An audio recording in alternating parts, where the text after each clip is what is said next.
is Catherine Miranda, and I have one question for you. Did you know that there's an energy thief in your house? There is actually one, but I'm not going to let you know the answer to that until the very end of this presentation. Now, what I want to talk to you about is how you can cut energy costs in your household. Now, the main ideas I want to go over today, the first one is how people waste energy. The second main idea is how you can actually conserve energy in your house. And the third idea is how conserving energy is actually helpful for the environment.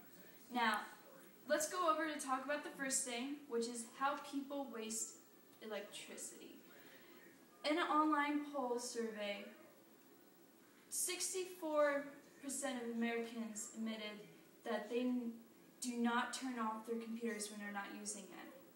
And 22% of those voters said that they don't turn off their computers when they're on vacation. So why have it on in the first place? I mean, if you're not going to use it, why have it on? Also,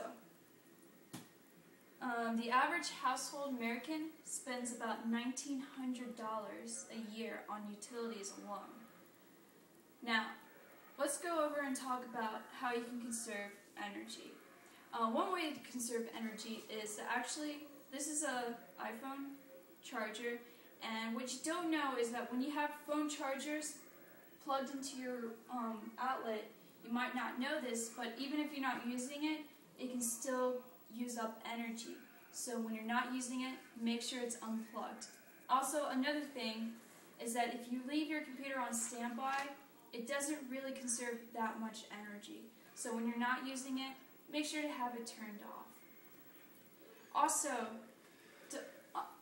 water is also another form of conserving energy. Whenever you're brushing your teeth, make sure to put the water off while you're brushing your teeth, or else you're just going to waste more water.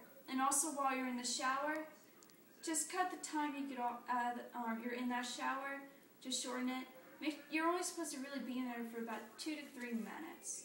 Or if you want, you can get a new shower head that actually conserves the amount of water that you use. Now, we're going to talk about next is how conserving energy actually helps the environment. A family of 4 uses about 400 gallons of water a day. So if you could just apply those techniques for how I explained to you how you can conserve water, you would reduce that amount so much, and you would help the environment. Also, choosing energy-efficient products can actually save you $400 a year, and it's actually good for the the emissions in the greenhouse gas. Now, let's go talk about my final thoughts on this. Overall theme about this is that I wanted to let you know how people are wasting electricity, how we can conserve, and how we can save, how conserving energy helps the environment.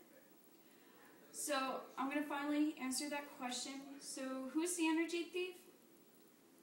Anything that you leave alone. If you don't turn off your computer, that computer is your energy thief. If you don't unplug your chargers, it's also an energy thief.